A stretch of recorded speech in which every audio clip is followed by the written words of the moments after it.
Okay, thank you very much. So first, I want to thank the organizers to have us all here in this nice place. It's always a pleasure to be back to Cargese. It's always a pleasure to meet all the friends. So meeting the friends in nice places, that's one of the pleasures of our work. So stay online, stay in research, so you can come back to meet your friends in nice places. Okay, so I will speak about, not about Anders localization, but about towards Anders localization. A small minor difference, which means that we are not there yet, and it might take some time. Alvaro in the room will know. Okay, so I will tell you a little bit what we did over the last decades, just showing that this is a very long journey. So let me first start with what we do typically in the lab. So our working horse is actually cold atoms. And we try to follow what Phil Anderson said, more is different. So our more is more atoms. So we are more or less expert in trapping many, many atoms. And not just to have more atoms, but if you have more atoms, you get qualitatively different type of physics. And this is what I will speak about today, about Anders localization, decayed super and subradiance. But we have other things which happen, like spontaneous self-organization of atoms, or instabilities, or random lasing, which was a motivation for us to go to astrophysics. So we start from cold atoms, we go to astrophysics, and we recently tested our setup at the VLT. So it's another nice place to go to see things. And we also now do things in quantum fluids of light to go from cold atoms to hot vapors, actually. So okay, so we have a range of different activities. All are based on trying to get. What? Okay. Okay. All are trying to exploit qualitative new features if you get larger systems.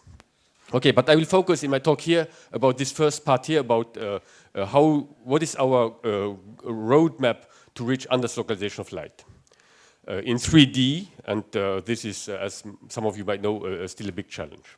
And so the outline of my talk will be this. So I will first start with a little bit of overview about Anders localization of light, a personal point of view, of course, and Marcel Filoche will speak about an alternative point of view probably on Thursday, I think, about Anders localization, not of light, but in more general terms.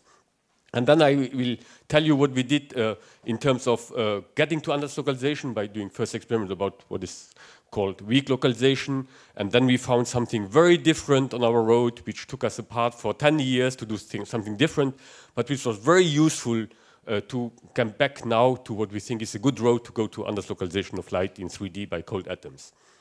Okay, so a very general introduction about Anders localization. So if you have a disordered systems, there are different ways to speak about this, but if you look at light, you can say that light is particles and they make a random walk in the system, and this can be described by diffusion equation large systems, and this can explain radiation trapping in stars, for instance, to some extent.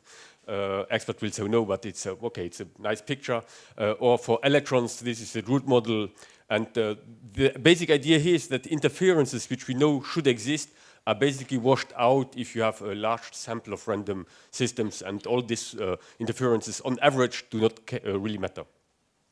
But Anderson came up with this very important paper that if you have a very strong disorder, then these interferences can really matter and completely change the picture and make this diffusion coefficient to vanish. So it's not getting stronger or smaller, it can be zero. And this is what we now call Anders localization of waves. And this has been studied, initially it has been proposed for electrons in solid-state physics systems, but electrons have very strong interactions, Coulomb interactions, so there's a lot of additional features coming in, and so people for many decades were looking for particle waves which have no interactions to study this purely Anderson type of localization feature.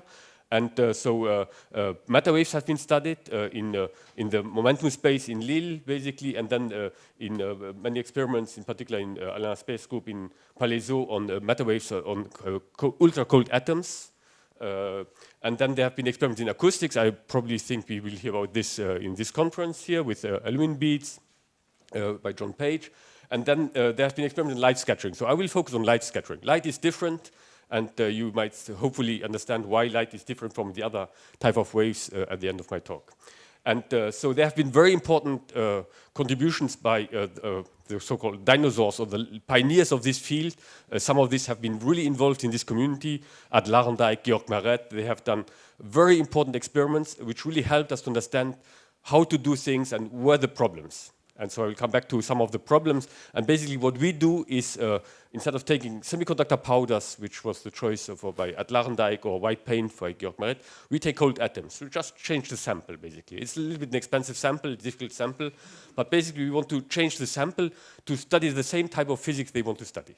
Okay, so we're just expert in material science, cold atoms. So for this community, I will go into some details, but I will show you properties of this sample, but not how we do it. Okay, so this is kind of a nice picture. I want to keep that you keep this in mind, and I will use this type of pictures throughout my talk. So what we want to study is how to keep a photon in a large sample, a disordered sample, for a long time. Okay, and there are different ways to do it. The first way is just multiple scattering, random walk, particle physics. So let's assume we are all cold atoms, okay? So we have many cold atoms, and now I throw a photon at atoms, and then the photon will jump from one atom to the other. And the larger the room, the longer it will take for this photon to escape the room. So it's multiple scattering, and it keeps the photon in the sample for a longer time, the larger the system is. But this is not based on interference, okay? So this is, to some extent, a trivial regime for us, even though there are a lot of things happening in this regime, but let's call this non-interference physics. And then there are two other mechanisms to keep the photon for a long time in the system, and they're both based on interferences. So the first is what we would look for, Anders localization of light, and this would correspond to the situation where a few atoms here would share an excitation. So you cold atoms here, you know that you have photons, but the other cold atoms in the room, they don't know that there's a photon stored here. So it's a local excitation. And then there's another way to do it, which is Dicke subradiance, which is a single photon shared by all the atoms in the room, and you just oscillate in the right out-of-phase regime that the photon will not escape. And I will come back to this regime here in more detail. This is a little bit less known to this community, and so this is what we did for the last 10 years, and which was not really directly on the road to Anders localization. But there are two ways to keep a photon in this. There are three ways to keep the photon in the system for a long time. One without interference, two based on interference, and we want to see if there are phase transitions here, how to go from one regime to the other. We want to understand all this with a kind of a sample, which are called atoms, which is to some extent, but for some people would say under good control, and if you look into details, there's a lot of things under the carpet anyway, so it's not so well controlled as some people might think. Okay, so let's come back to some history papers, some initial papers. So first we start with the Anderson paper, of course. And so in the Anderson paper you have this type of equation. So the model used by Anderson was a lattice model, and electrons which hope from one lattice to the other lattice side with some hoping coefficient Vjk here to go from one lattice side to the next lattice side. And then there's an energy on every lattice side, Ej here. And what he showed is if you add disorder on the lattice side here, and if you have short range order or small connectivity, then for sufficiently large disorder there is no diffusion, the diffusion stops. So this is the Anderson model. I stress this here because very often when you look at light scattering, you don't consider disorder on the on-site energy. People typically look at disorder in the hoping, in how the transport is done. At the end of the talk, if I have time, I'm not sure I will have time, what we want to do now is add disorder on the diagonal term with cold atoms. We think we can do this with cold atoms, which is maybe more difficult to do in other samples. So we try to exploit the initial idea of Anderson to restore Anderson localization by diagonal disorder in our cold atom sample.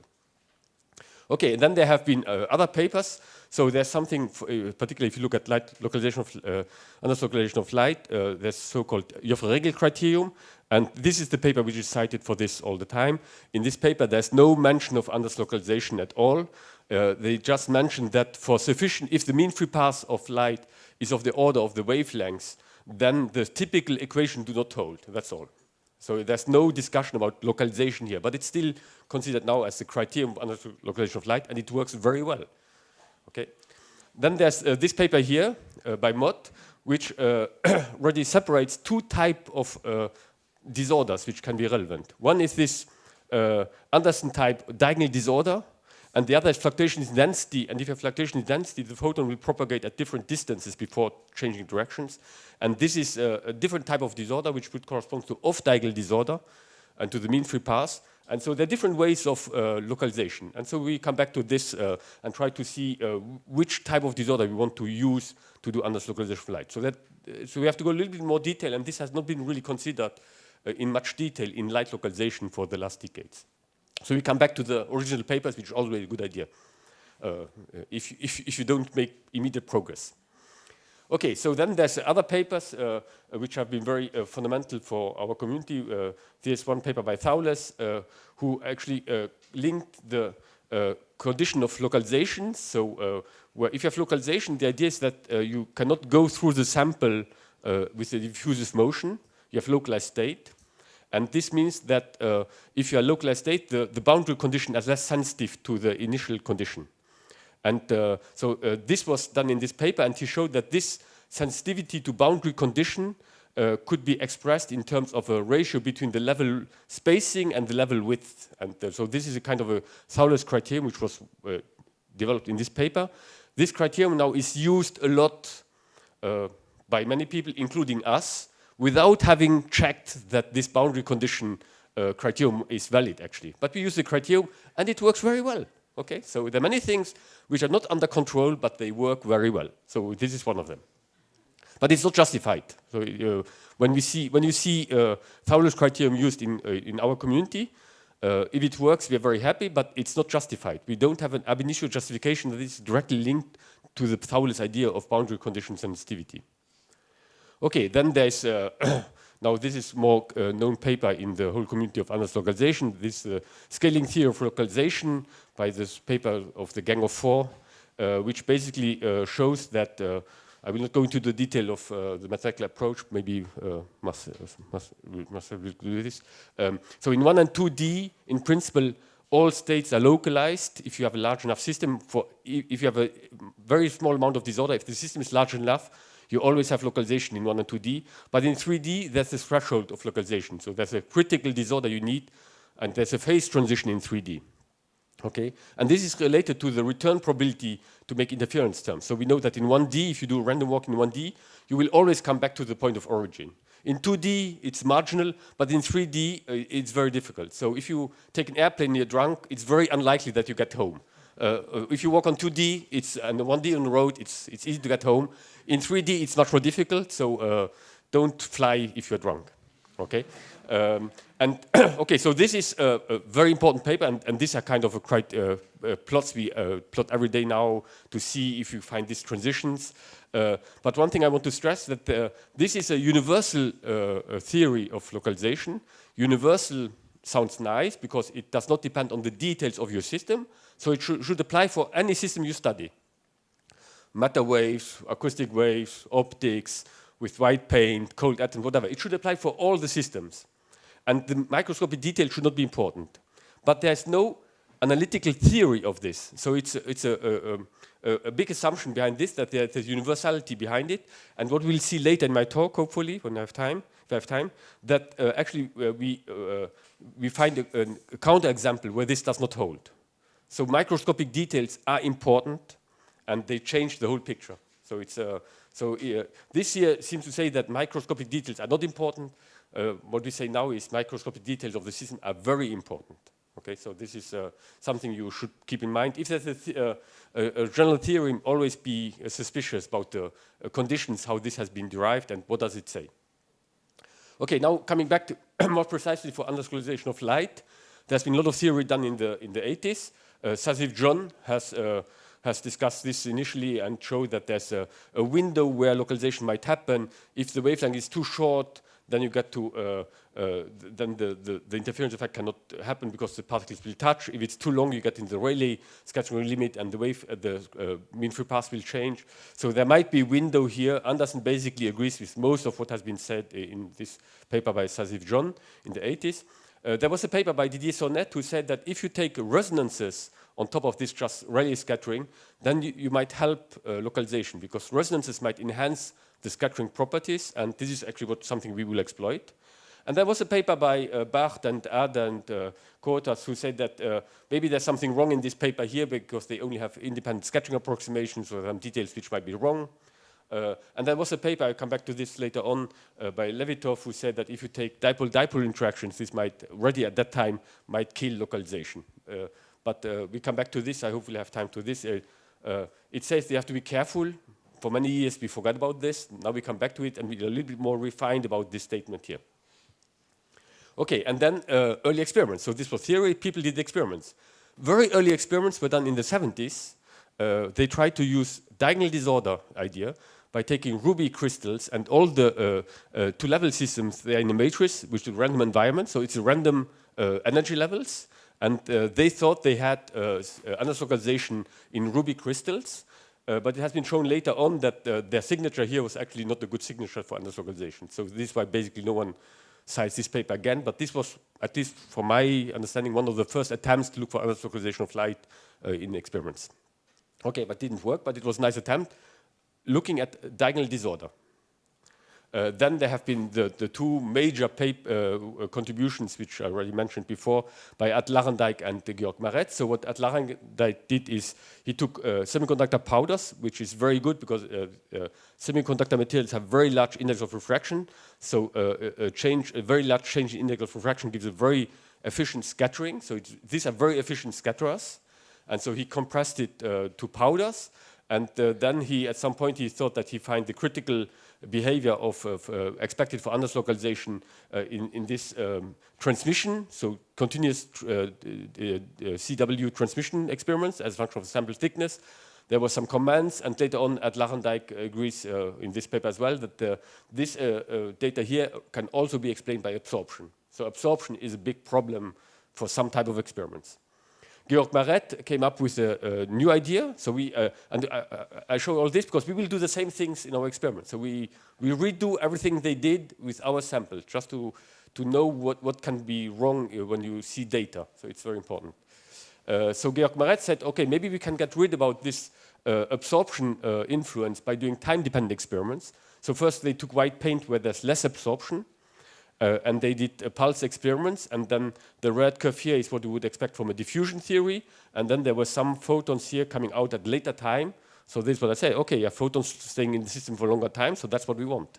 But then again, there was a comment, and then again, the Georg Maret and his co-authors agree with this. What happened here is that they had to hit the sample very hard, and there's some nonlinear fluorescence of the white paint, and then photons come out at the different wavelengths, and this is not at all included in this Anderson model. So it's again, it's very clever idea, time-dependent experiments. We'll come back to this. But this system here so far did not allow to see Anderson localization in this system. So I think the state of the art of today, and if I'm wrong, please tell me, I think Anderson localization of light in 3D has not been observed so far. And so, okay, so if it's observed, it's very good. It will not stop us working what we do because we do other things on the side. But it just shows that there are many problems when you want to do this. Technical problems and sample problems. Okay, so why cold atoms? So, okay, I use cold atoms because I was born in cold atoms scientifically, so I know this sample. So we have a type of the scattering by cold atoms. Sometimes is described as spontaneous emission. So it's you have to be careful. Experts will not agree with this type of word. So is spontaneous emission a coherent process? What is the role of quantum fluctuations? One interesting thing to do is do the scattering of entangled atoms, so like teleported atoms or some non-local atoms. Then you get the equivalent of a non-local index of refraction, which is something very difficult to do in classical optics. I don't know what will happen for light scattering if you scatter of non-local index of refraction. Okay, that's so all this I used to get money to do the experiments in the 90s. So that were kind of arguments. And then we can produce, in principle, high-density samples. Nowadays, there are Bose-Einstein condensates, which are very high-density samples, and there's no absorption. In that sense, this means every photon at our frequency comes out of our frequency. We don't have the kind of a phonon conversion to phonons in our system, basically. And there's no phonon collisions, which is a problem for decoherence in other condensed matter systems. So in principle, these are clean samples, but you will see. But so we didn't really use all these sailing arguments. selling arguments, but what we use is basically this argument here. If the atom has a very narrow resonance, so it has an optical transition, you can excite an atom to excited state, and if you tune the laser frequency by a few megahertz only, you can change the properties of the atom from being strongly scattering to almost weakly scattering. So this is a very, very convenient way for us to change the sample properties, and this we use extensively. And so the quality factor of our resonances is of the order of 10 to the 8, which is a very high quality factor, and all atoms have the same center resonance frequency by nature. We don't have to construct every sample to make it resonant, to tune them. They are all by construction, by nature, by physical laws, have the same central frequency. So we have a large sample, monodispersed sample, and these are the cold atoms. And then associated to this narrow resonance, there's a lot of time constants which become convenient. Our typical time constant is measured in few tens of nanoseconds, which is much easier to measure technically than the picosecond type of timescales in white paint. Okay, so now I come to a little bit what we did so far, and I will speak about our weak localization experiment and super-sub radiance. And if I have time, I come to what we think is the right way to go for Anders localization. Okay, so photons, the first picture, photons, consider them as particles, and look at the random walk, which can be described by diffusion coefficient, which is given by the square of the mean free path, so how far does a photon go before it changes its direction, divided by time constant. And this mean free path goes like 1 over the spatial density of scatterers, which we can control to some extent, and this scattering cross-section, which is easily changeable with the detuning our sample. And so then we did our benchmarking experiment. So we start first doing an experiment to see if we are under control. So we have large cloud of cold atoms, up to 10 to the 11 atoms we can trap in our sample, which is, for our community, large cloud, so we are proud of this. And which means an optical depth, which is another parameter, of well above 100, which is important. So we are deep in the multiple scattering limit. And then what we do? Okay, we come into the probe beam here on the central part of this cloud of cold atoms, and then photons will hit the atoms and they will scatter. So some photons will go through without being scattered. That's what I call coherent transmission. That's the black points here. So if I'm on resonance, there's almost no photon going through without being scattered. And if I detune the frequency a few tens of megahertz out of the resonance, then all the photons go through. And so this is well described by Beer-Lambert's law. So this coherent transmission here goes down like an exponential of the optical thickness or the sample size. Okay, just benchmarking experiment. We know how to do this. This is under control. Then every photon which does not go through, as I said, it's not absorbed. So it comes out somewhere. So where can it go out? It will go out in any direction. And so I now, just for simplicity, I will divide the world into 2, forward and backward. Okay. So what I call here forward diffuse transmission is all the photons which have been scattered and which go to a detector in this angle of detection here. And these are the red points here. So you see there's a double bump here.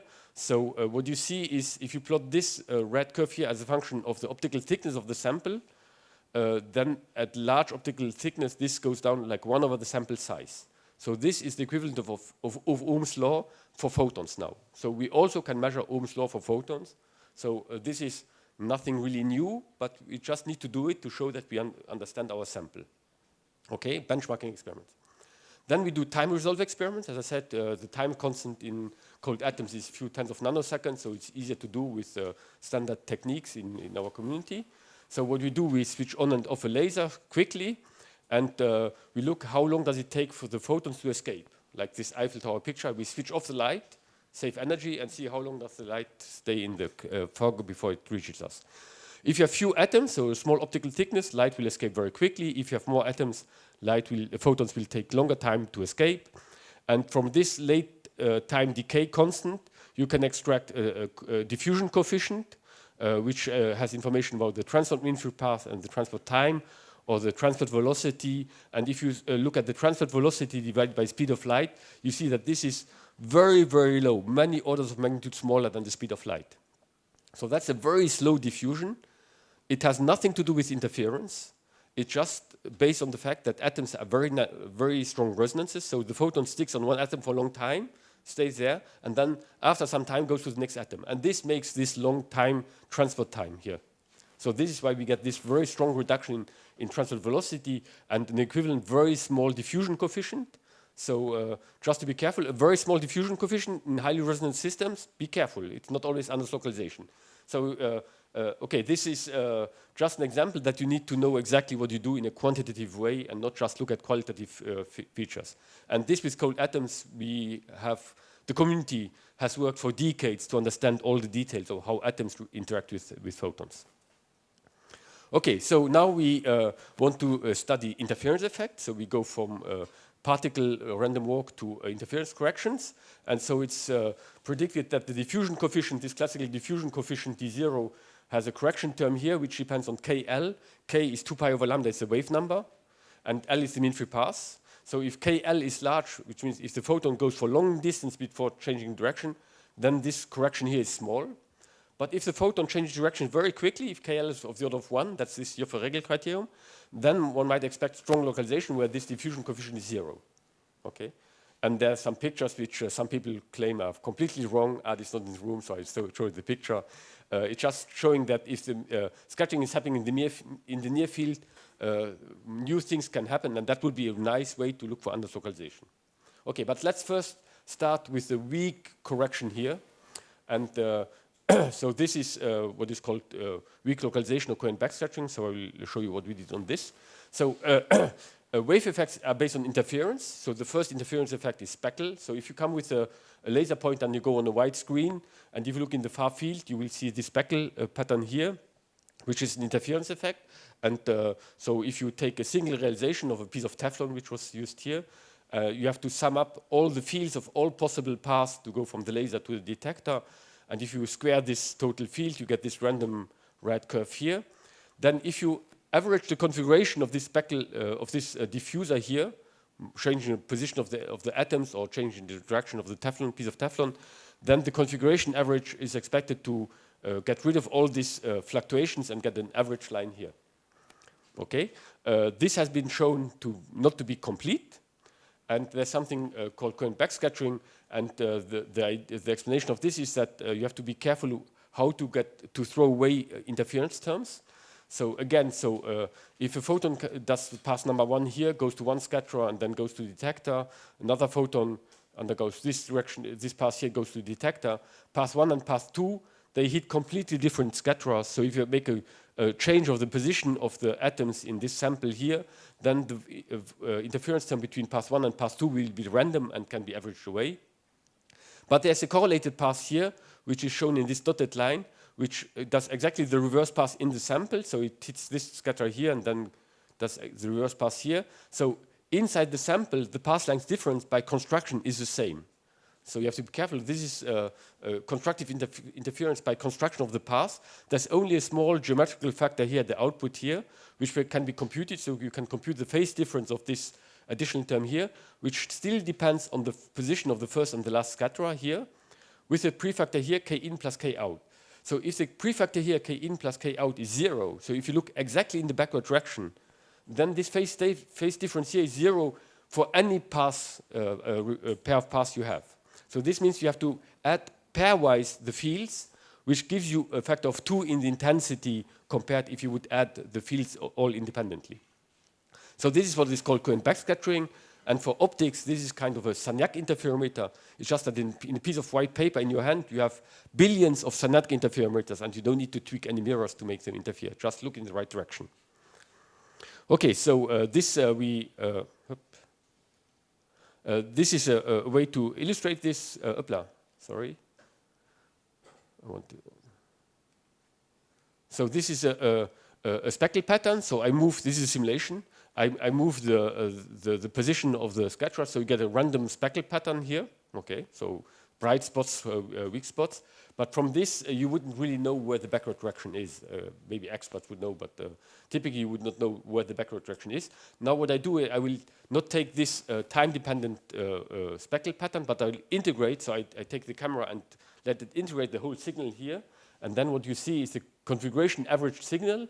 So what you see is that over most of the screen here, it will go to an average line here, except in the backward direction where you have this enhanced scattering peak. Okay, so this is again here shown on plots. So this is a speckle pattern from a piece of Teflon. I would be hard-pressed to say if this is an interference by many single scattering events or if there's multiple scattering involved. This is one example where doing a configuration average, you gain immediately a lot of information. So you do the configuration average, you get a current backscattering peak, so you know that there has at least been double scattering involved. So this is, for me, a nice example where doing averages, you gain information easily. Okay, so this is what we did with our cold atoms. So, okay, replace a piece of Teflon by cold atoms. Sounds easy. You take a laser beam, you go on the cold atoms, you go in the backward direction through a beam splitter. You take a lens, you put the camera at the focal plane of the lens. So every pixel here is a direction, scattering direction. And after averaging over convenient times, half an hour or something like this here, you see this enhanced backscattering peak here. So this means that there is interference effect in multiple scattering by cold atoms, even though we had the laser tuned on resonance with the atoms. So this means coherence survives after resonance scattering with atoms. So this sounds, for some people this might be surprising. For experts they say, yeah, that's normal. But okay, so this is a proof that coherence can survive in resonant scattering by cold atoms. Similar experiments have been done by Mark Cavey in the US, so this is not an artifact, this has been well reproduced. So okay, so this is benchmarking that we can probe interference effect in multiple scattering using cold atoms as samples. So that sounds good. Okay, so let's now just go for localization. But I have 1 hour, almost 1 hour, so you see that it's not so easy. So what happens? So first, we do some theory, okay? So this is something we do. We go to our theory colleagues, and as I said in the Gang of 4 paper, there is no exact theory, but there's a lot of a diagrammatic approach. There's a lot of theory developed, and one theory is called the diagrammatic approach, which is based on making a kind of a random walk model and adding the Couperin, the reciprocal path to this. And this theory, even though it's not exact, we compared the result of this theory to our experiments without any free parameter. This is not a fit. So we gave to Dominique Delonde, Christian Minitura, and Kurt Müller all the shape and the data of our cold atom experiment, and they computed it, and it's an excellent agreement. So first thing for expert, you see that I said that you would expect a factor of 2 in current backscattering. Actually, this depends on the polarization. In this channel here, where you expected the biggest enhancement, it's the smallest one. So this is where we started looking for. We didn't see anything initially because the biggest enhancement factor is in a different polarization channel. This difference to what you expect from a classical scattering approach is based on the internal structure of the rubidium atoms. We use rubidium atoms because these are the easiest to trap, but they have a ground state Zeeman degeneracy, so this acts like small magnets, and they can do optical pumping from one level to the other. This makes a big mess, and it changes qualitatively which is the best polarization channel to observe. But taking all this into account, the theory seems to work very, very nice. So there's no reason not to trust this theory to push us, to bring us to the localization limit. Okay, so so one reason to understand the influence of this internal structure is just shown here. So if I would take the Helicity preserving channel, so this is now for the expert in coherent backscattering. If I would start with one atom in, so the atoms, my rubidium atoms have internal structure, so they can have, let's say here, 2 degenerate ground states, so -1/2 or +1/2. So I take one atom here in the -1/2, the other atom in the +1/2. So if I come with a sigma plus light here, it can drive this transition here, which when propagating to this direction here will be linear polarization out of plane, which can be decomposed on sigma minus and sigma plus here. There's no transition to be excited here, so it's only the sigma minus light which is excited, and which goes back to H plus channel. So this is a perfect H parallel H light channel. But in the reverse direction, sigma plus does not excite anything here. So there's 0 amplitude in the reverse field. So it's a big imbalance. So this just shows you that internal structure can have a big impact on this reciprocity. And so this can be considered as a time symmetry breaking process, and this is based on the fact that this acts like small magnets, the Zeeman structure. So it doesn't violate any fundamental theorem of physics, but it's just an illustration how important the details of our atoms can be. Typically, we throw this under the carpet and don't show these details in talks. It's too complicated. Then there have been experiments with magnetic fields. So I spoke these small magnets. So what can we do with magnetic fields? There have been experiments by Georg Maret and his co-workers to show that if you add a magnetic field, coherent backscattering will be destroyed. You break time reversal symmetry. So this breaks coherent backscattering. It has been shown by Olivier Sigvart, a PhD student of Dominique Delalande, that this also applies for a simple atom without this Zeeman degeneracy. If you drive it on resonance, in the perfect channel, H parallel channel, you would break coherent backscattering. But this has only been considered for these atoms if you drive the system on resonance. I have to go back to all this because the new road we want to use to go to Anders localization is exploiting magnetic fields. So we're coming back to the old experiments to understand better what's going on with magnetic fields. What we did some years ago is trying to, despite this internal structure of our rubidium atoms, to restore coherence in multiple scattering, despite these quantum magnets we have. One way to do it is to apply a very strong magnetic field, and then we shift all these Zeeman levels up, and we detune the laser out of resonance, and we follow one of these transitions here. So the light can only excite this transition, and it cannot excite the other transitions. So these atoms here, they are blind to the laser, so they don't participate. Only these atoms here participate, and they can only be excited to one single excited state. So we somehow create an artificial two-level system.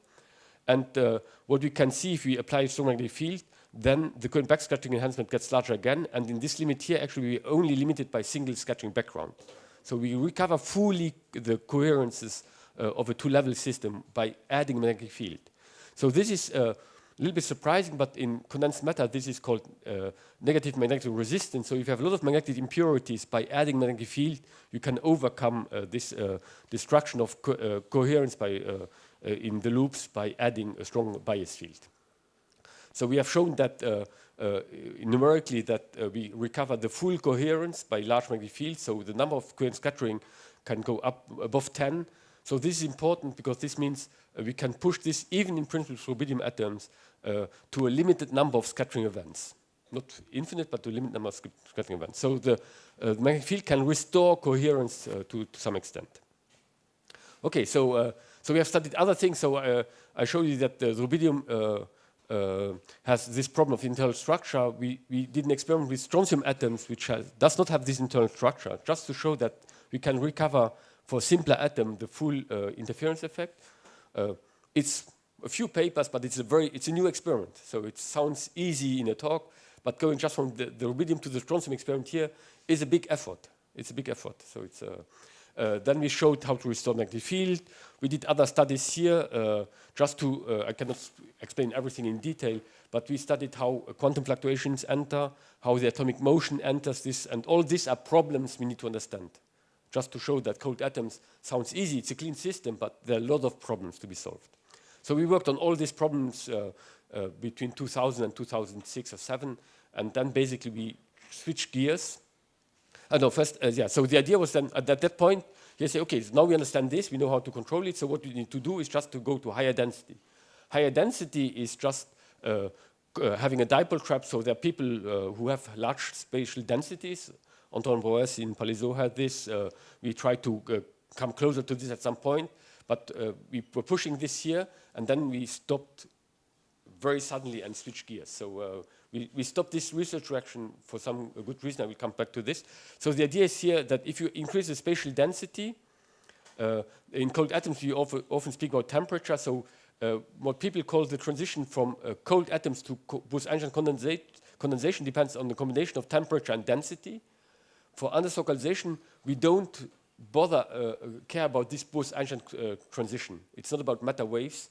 It's about the spatial density. So the transition to the Joffe-Regel criterion is not the same as to Bose-Einstein condensation, just to not to be confused that we need a Bose-Einstein condensate. It's different. We could have a Bose-Einstein condensate if it's cold enough, or we could have something which is thermal but high density sample. So we don't need a Bose-Einstein condensate for Anders localization.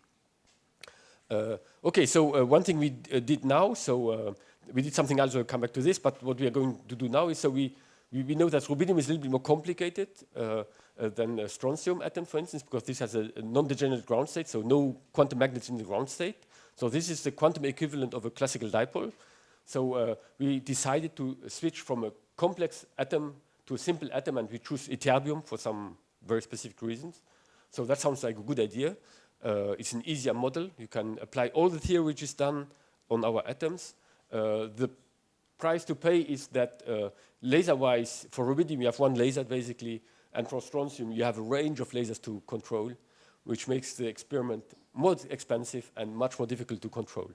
And so this is where we basically are. We try to play in this manifold. If I won't have time maybe at the end, so we want to do localization on this type of transition, and we're going to engineer with all these different lasers here a diagonal disorder on the system. So this is something where you need to know a lot of atomic physics to be able to come back to the Anderson model and to do the diagonal disorder with the Anderson model. All this depends on atomic physics, and all the details here are important, of course, but it's not an easy experiment. So don't expect results in a few months. It's a little bit more complicated.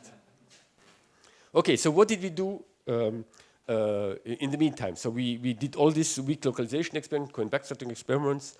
We understood all the problems of motion, saturation, quantum fluctuations, magnetic fields. Why did we not go to compress our sample to get to high spatial densities?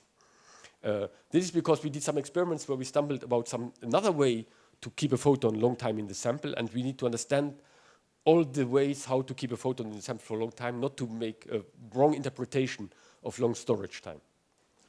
And so this we did some experiments on this, and this approach here also gave us a new tool. It's not really new, fundamentally new, but we revived a tool to simulate all our experiments, which I will show you is probably, well, universal is not a good word, but a tool which allows us to describe random walk, cooperativity, and localization in the same framework of a simple equation. So one thing where we spend a lot of time is develop numerical tools to get a better approach to Anders localization. Because before we had this diagrammatic approach, and that's all. We didn't have an exact theory. Now we don't have an exact analytical theory, but we have a better numerical model. Okay, so what is our model? So we start with cold atoms. We start from Hamiltonians, and then we trace over everything we want to get rid of to make it simple. At the end of the day, the model can look like this. So we try to build up our refractive index of refraction ab initio. So we can do this. And the final equation looks like this. So these are my cold atoms, and they are quantum analogs of classical dipoles. So this is actually antenna theory, basically. But derived from a quantum model, and we can inject the quantumness again back in the model to go beyond the classical limit. So I take atom J here. So this atom here is driven by an external field here, and then this interaction here is described by this term here. So this you can derive from what we call optical block equations, or single to level system. So it depends on the Rabi frequency of the drive, so which is proportional to the amplitude of the field. It depends on the phase of the laser at the position of the atom J. And then there's a free evolution term, which depends on the detuning of the laser compared to the atomic resonance frequency. And there's a decay due to spontaneous emission, so this coherence will decay if you switch off the laser. So this is a single atom term, which is the trivial part. The interesting part is here is coming from this second term here. From the green function, this describes the dipole-dipole interactions in a simplified version. I come back to the full version later, don't worry. This means that the atom J here not only sees the field of the laser, incident laser, but also sees the fields of all the other dipoles which will scatter light to this atom here. So this field here this depends on all the other dipoles beta m and on the propagator between the dipole beta m and beta j here. And this has a 1/r dependence, so it's a long-term effect. And if you know long-term, long-range physics, gravitational physics, this becomes global physics. It's not locally, spatially dependent. So it's a different scaling laws. So you have to be careful about this. And so this is an equation which describes the evolution of the dipole beta j for all the dipoles. We can solve this numerically. And once we know the solution for these beta j's, we can compute the field coming out. And what we detect at the end is the field or the intensity coming out. We don't detect beta. We don't measure betas. We detect photons coming out of the vacuum chamber. So we have to compute the electric field coming out at the end. Okay, so with this we can do. This is an example of the power of this simple equation. So we come with, we consider a random distribution of two-level systems of this previous equation. We come in with the laser beam, and this is an emission diagram for static for one single realization. So you see all this speckle field here. You see a bright spot in the forward direction, and I'll come back to the rest in a minute. And so if you do a configuration average over this, what you will see is this blue curve here. So you will, it's hidden here. So there's a blue curve behind the black points here, a very bright spike here, and then this feature here. So this bright spot in the forward direction can be described by the mean field index of refraction of the cloud of cold atoms. So you can consider this like a bead of dielectric with an average index of refraction. And so this is a big lens, and so you can compute the lensing, the focal distance of this lens by this equation, coupled dipole equation, which I showed on the previous slide. So it includes mean field physics, this equation. It also includes, so this speckle field, if you look at the average intensity in a given direction here, the blue line is hidden behind the black points, and the black points is a result of a random walk of an incoherent model without interference effect. So this index of refraction model also includes multiple scattering. So this is good. It's good that we don't drop out multiple scattering. And it also has this peak here in the backward direction. You cannot see it here. You have this current backscattering peak. So this index of refraction has mean field, random walk, and mesoscopic physics included. So that's why we like this model so much. It has all the features included. And so this is why we think this model, even though it's not analytical, it's numerical, we trust it a little bit more to tell us how to reach Anders localization. Okay, so this was about a steady state solution. We can also do, so in this plot here, we can also do time dependent on this coupled dipole equation.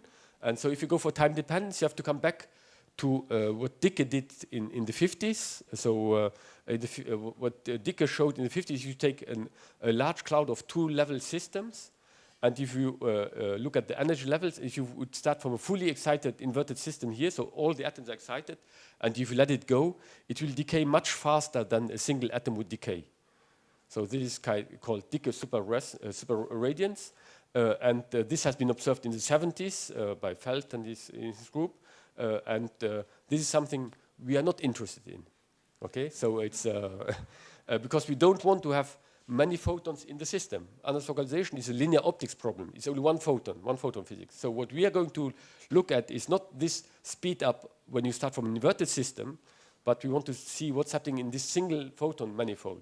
So I zoom on the single photon excitation level. So I have the ground state, all the atoms are in ground state, and at most one photon in the system, one atom at most excited. But even in this single photon excitation manifold, I can take a symmetric state of this excitation, which will decay faster to the ground state than a single atom, n times faster than a single atom, so there's still a speed up.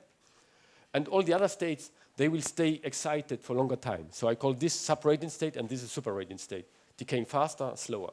So this is like a metastable state of these complex molecules of all these atoms. So there's fast and slow decay times, and so this comes from this collective all-to-all coupling in this coupled dipole model. Now there's a complication in our system. We want to look at Anders localization, so we want to have a system which is larger than localization length, which means larger than the wavelength. So we have a large volume here, and then this scaling factor here has to be reconsidered.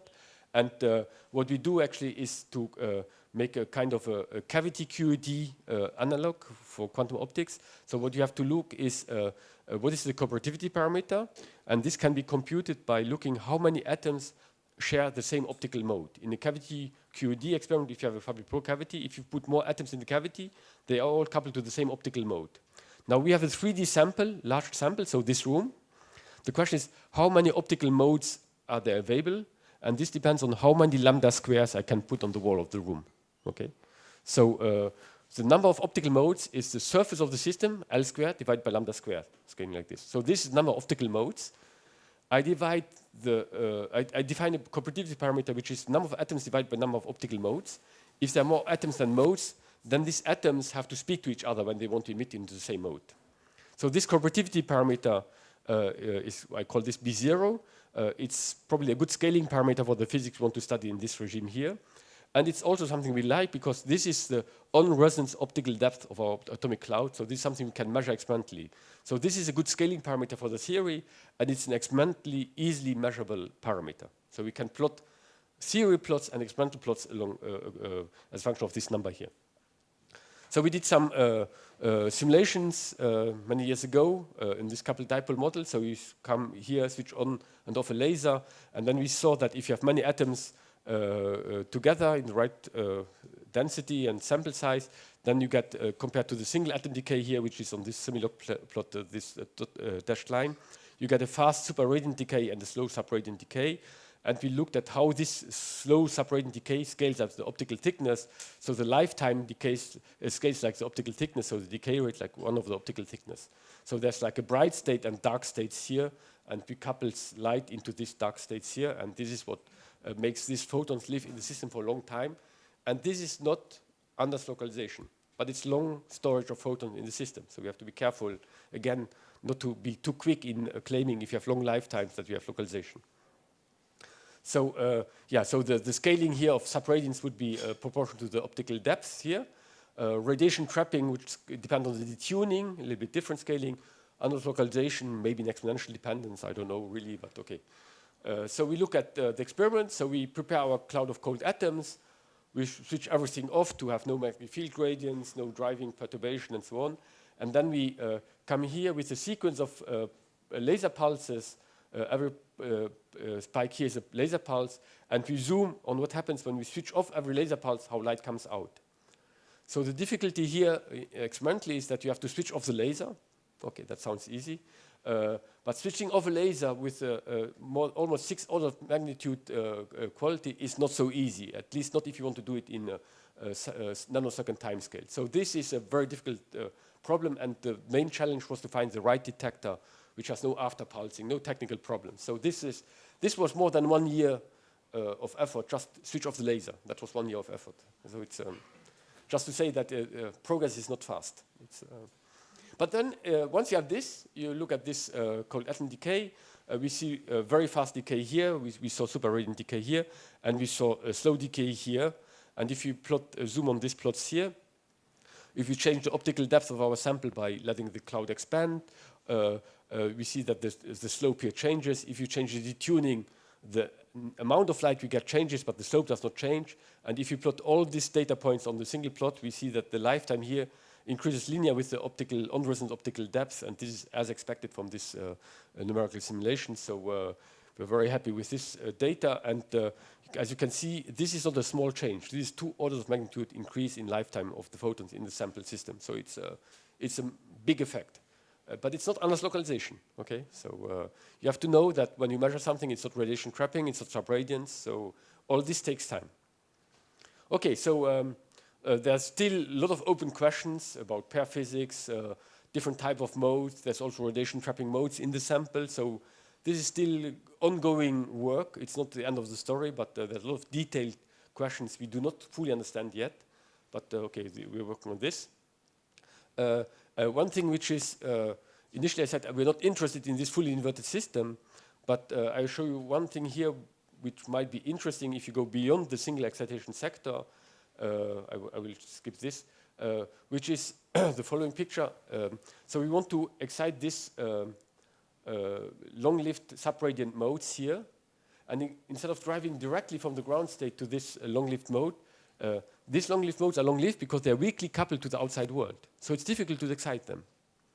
What we found is that if you do the optical pumping via the higher excited state, we can optically pump into these long-lived states much more efficiently than directly driving into them. So we do an optical pumping scheme via high excited state into these long-lived modes. And this works. So this worked with numerics, so this seems to work. And this might be an efficient way to prepare Anders localization modes, because the Anders localization mode might be difficult to prepare directly from outside, but maybe we can optically pump into these modes later on. That's why I show this plot here. Maybe there's a new idea how to prepare the localized modes once we have the sample which should have Anders localization, but we still need to prepare the modes in this sample. Okay, so, okay, no good, yeah. Okay, I have 15 minutes left for this, so I can tell you a little bit. So this is what we did. Okay, now what do you want to do next? We want to do localization. Now we understand coherent backscattering, we understand Dicke super subradiance, how to do localization. So we come back to our coupled dipole model and do some theory, okay? And as you see, we're not the only one, so there's a whole range of, whole community doing this type of theory now, which is very important because it helps us a lot, it gives us a lot of new ideas, it tells us a lot of problems we have, and so this is my, my description of this. So instead of taking this coupled dipole model, let's take a Hamiltonian approach. It's like a little bit like if you take a pendulum, you can look at how the pendulum swings, or you can quantize all the energy levels and to understand the energy levels. If you understand the energy levels, you will not understand that why this swings. So it's a complementary approach for me. It's good to have two approaches to get different perspectives on the system, and then you try to make a full combination at the end. But it's a complementary approach. So from this coupled dipole model, you can extract something like an effective Hamiltonian. So this would be the single atom term of the Hamiltonian. It has the energy of the excited state of every atom. It's an effective Hamiltonian. I traced over all the degrees of freedom I did not include in the model. It's an effective, so there's a lot of i's, a lot of imaginary parts everywhere here. So it's a complex Hamiltonian. This is decay, spontaneous emission, let's say. And this is excitation of every single atom. And then this here is the probability to go, for the excitation, go from atom J to atom I here. So there's a hoping term Vij here, which is described in this effective Hamiltonian. So this would, on the matrix, this is on the diagonal, and this is off-diagonal, okay? So the off-diagonal term, which is the typical term to look for transport for multiple scattering of light, if you look into detail, the long-range term I showed you before was a big simplification. It has near-field terms. There's a near-field dipole-dipole coupling, which goes like 1 over r cubed. These are complex numbers, and they have complex angular geometries. There's long-term part, 1 over r, 1 over r squared, and there's an imaginary part here. So it's it has near-field dipole-dipole coupling and long-range dipole-dipole coupling terms included. It's an open system, so that's why it's an I. So it's not a closed system like what typically is studied in the Anderson model initially. So it's an open system. This changes things.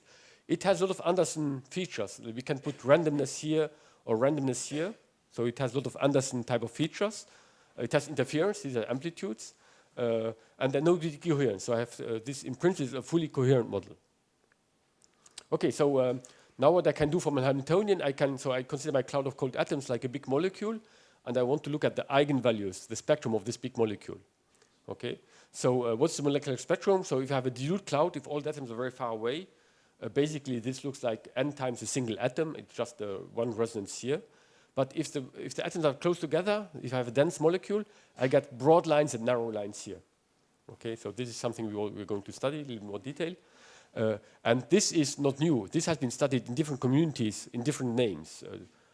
Nuclear physics, microwave. So this is not new in principle, but we just apply it to our system. Okay, so if you plot all the eigenvalues, so from this, you can diagonalize this term here and get eigenvalues. Okay, and then we look for eigenvectors. So first eigenvalues. So this is a log-log plot of all the eigenvalues. If I have n atoms, I get the n eigenvalues.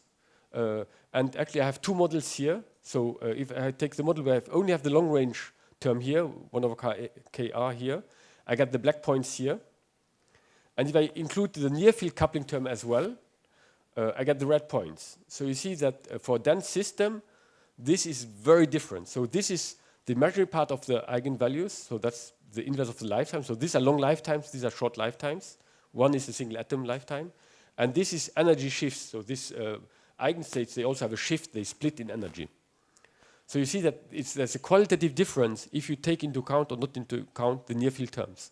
So that's it's not a detail. It's a big difference. And so, okay, from this type of plot, we can now use the Thouless criterion without justification. We just do it, okay? No question asked. We do it. And then we see what happens. So we look at the level. So we look at statistics of this eigenvalues and look at level statistics, separation, and level width, and see how this scales. And so this has been done by Sergei Skippetrov, published before us. Okay, we were in the same year, but we are late. So if you're late, you're punished. Okay, you see the punishment. But basically, what you see is what we plot here. So we take this Thouless criterion, and as a function of sample thickness, this Thouless criterion, if you have the scalar case, either it decreases or increases. So the slope changes sign here, and this is a signature of this beta function, of this scaling function to cos 0. So this is the signature of this Gang of 4 paper for Anders localization. If you go for the full model, which I call the vectorial model, so including the near-field dipole-dipole coupling term, the slope does not change sign, and you don't cross 0. So this means if you take the full model, there is no Anders localization of light in this model. So, 2014 basically means game over. So you looked for something, it doesn't exist. So that's a good reason why you did not see it. Okay, that's bad news, very bad news. The bad news were somehow already to be anticipated some years ago. So first, Sergey and Bart, they had a recent paper here on the interpretation why these near-field terms destroy localization.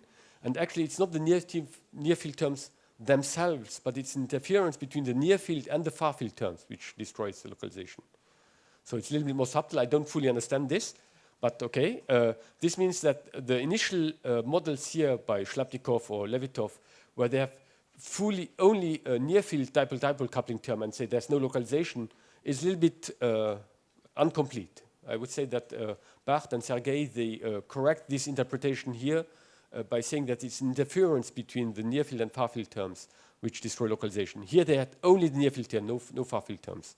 Here the far-field terms alone allow for localization, but the interference between the two destroy localization. Okay, so don't ask me a question on this. I take this as a result. The numerical evidence is clear. In this model, there's no localization in the full dipole-dipole model with the near-field coupling terms. Also, we did the same in 2D. 2D, as the Gang of 4 paper say, 2D you always have localization. Actually, we did to work together with Romain Bachelard, and we showed that even in 2D, it depends on polarization, and you don't always have localization. So even in 2D, if you have the wrong polarization, if you have polarization in the plane of the scattering, you destroy localization. So what you see also is, so this is a localized mode for the scalar model, if the light is out of the plane, and this is the modes if the light polarization is in plane, there's no localization. And we also found a decorrelation between the lifetime of the modes and the spatial localization length. So it's you have to distinguish spatial and time aspect of this localization here. And we also found that in very often numerical systems and in experiments, you have surface effects. So on a 2D sample here, you have 1D surface boundary effects. In 3D, you have a 2D surface effect. So you might be fooled by surface localization as well. So it's not getting easier. Okay, so I said that in principle there should be no localization for vectorial light in 3D, but as always, if there's a no cloning theorem, no this, don't do this, look at the small print and try to find a solution. And there are two solutions on the market now. One by Sergey and Sergey Skipetrov and Igor Sokolov. So they say, okay, apply a strong magnetic field. I discussed this in detail before. I didn't think of this solution. I should have maybe, but I didn't think of this solution. Because in principle, go for localization and apply magnetic field is a bad idea, right? You break time reversal symmetry, don't do it. He did it, and it works, okay? So on resonance, it doesn't work. Out of resonance, if he follows the light-shifted transition on this 0-1 transition, he recovers localization for the two Zeeman-shifted transitions. So this works. It still needs a very high spatial density, like in the regular scalar case, but at least there's a solution for this dipole-dipole coupling terms here. This is actually not the first road I want to use, because in cold atoms, creating samples with very high spatial densities has a lot of other technical problems. So we prefer finding a solution where we can live with weaker, lower densities. And so this is something we exploit together with Luca Celardo. And we come back to the Anders model. So can we engineer the idea of Anders localization by making disorder on the on-site energy? And cold atoms we can do, we know how to do light shift, so we can do this. So this is a technique which cold atoms has the possibility to implement. So the first thing we did together with Luca Celardo is to come back to the Anderson model. So this is the pure Anderson model, on-site energy and hoping between next nearest neighbors here. And what we added here in this model here is opening, because we have an open system. So this was a very simple model. We said that every site here is coupled to the same optical mode, not many modes, just a single optical mode. See what happens. But so we open the Anderson model to the outside world. And what we see is the following. We look at the partition ratios here of the eigenfunctions. And what we have to do is separate the fast decaying mode from the slow decaying mode, superradiant from subradiant modes. So here the plot is W is the disorder I put on the diagonal in this Anderson model. And small gamma here is how much I open. So if gamma is 0 here, there's no opening. So this is the pure Anderson model. So there's the Anderson transition here for both long and short-lived states. There's an Anderson transition here for W 16.5 or something like this. Okay. Now I add opening, and what I see is for the superradiant fast decaying mode, this transition here disappears. So this means the superradiant modes, they're very strongly coupled to the outside world, and they lose Anderson localization. Whereas the subradiant mode, this transition stays here. They basically close the doors. They stay inside. So basically, the subradiant manifold is like in a closed system. And here is some examples of the eigenfunctions here. The dotted points here are the pure Anderson model here tail, and that is the plateau here. So on top of this Anderson localized peak here in the center of the sample, we have a plateau which gets smaller and smaller if the sample gets bigger and bigger. But so we call this hybrid state. It has an Anderson center and a decay tail. So this is kind of a hybrid localized mode with which we find, but it has this localized central state here. So it's a little bit different from the purely closed system. But for a large system, if the optical depth goes to infinity, then this plateau goes down. So this was a toy model.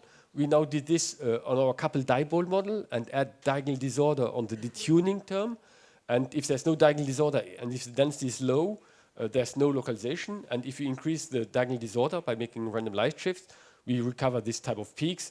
And we find a critical number here, how much disorder you need for which type of lifetimes are localized.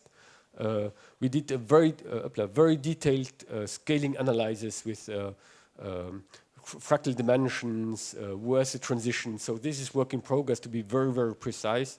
But we have a phase transition here, which is a different type of phase transition from the closed Anderson model. It's different from without diagonal disorder. So it's a new type of disorder-induced transition. Okay, so this is what we need to do to get localization. The next big question is how to detect it. Okay, so it's good to know that it's important to have localized mode in the sample, but it's not sufficient. You want to detect them. So how to detect it? So there have been experiments like diffuse transmission or time-dependent experiment. We can try to replicate this. What we studied at some point is not looking at this type of signals, but looking at the fluctuations, because if you have a phase transition, you expect fluctuations to be enhanced. So we looked at intensity correlation techniques, which we also applied for astrophysics and quantum optics to this system. And what we found is that around this phase transition here, the intensity fluctuations are enhanced. So that's something we can measure. We can measure intensity correlations at the output of our vacuum chamber. And so we expect to have intensity fluctuations to be enhanced close to where you expect the Anderson localization. This also has been applied for the vectorial and the vectorial model without magnetic field and in the presence of magnetic field. So it works also with all the caveats of this magnetic field and near field coupling terms. So this is one possibility. But it's still not so easy to measure this. It takes a lot of time to integrate the data to get this type of signals. So we are still looking for other observables. So the thing we're working on right now is looking at the diffuse transmission and the profile of the diffuse transmission. So there's something called transverse localization of light, which has been studied in the past. So we are doing now numerical simulations, first in 2D, because it's easier to have larger samples numerically in 2D. And we see how the transverse size of the profile at the output facet of the sample decreases when you increase the density, and if you have the wrong polarization in 2D, it doesn't decrease. So we're trying to find new observables for the experiment, because one thing is to get localization and the other is to observe it. So there are different problems. Yeah, with this, this is what we are going to do. So we now work on this ytterbium experiment, implementing all the lasers and the atoms and light shifts and all this. We might also want to go to the high density samples as they have, for instance, Palaiseau, but with a larger volume. There's a lot of activity going for ordered arrays. So there's been an experiment in Munich by doing a 2D ordered arrays to do a separated mirrors. We're now going to implement a 1D ordered array, and we'll see if 1D sampling can help localization or not, because if you have gaps, this might help. So we'll see if ordered arrays can help us. And then there's quantum optics coming into this as well, but this is a little bit out of the scope of what we discuss here. And with this, I thank the team, because I'm the salesman. I'm always traveling and doing the advertisements, but the hard work, you see there's a lot of hard work to be done in the lab. So Alvaro is in the room. He's in charge of the lasers of this new experiment. But basically, so Guillaume Labéry did all these experiments on Cohen backscattering many years ago. William Guérin did all these super and sub-radiating experiments. And Mathilde is doing all these intensity correlation experiments in our group. And then we have Romain Bachelard, who is now in sabbatical here. So this is a very long-standing collaboration, very important for us. Pierre Azam, Odey Neres, Nolan Mathieu, and Gilles Ferreira, postdocs in our group. The ytterbium localization team is this: Hector Letellier, Alvaro Michel, and Apurva Purva. They are working on the localization experiment. The other people are doing different stuff. And then we have a strong network of collaborations. I would be really happy to extend this to people here, because we need to understand more how to do it efficiently, and so there's still a lot of things to be understood and improved on our sample. And with this, I thank you for your attention.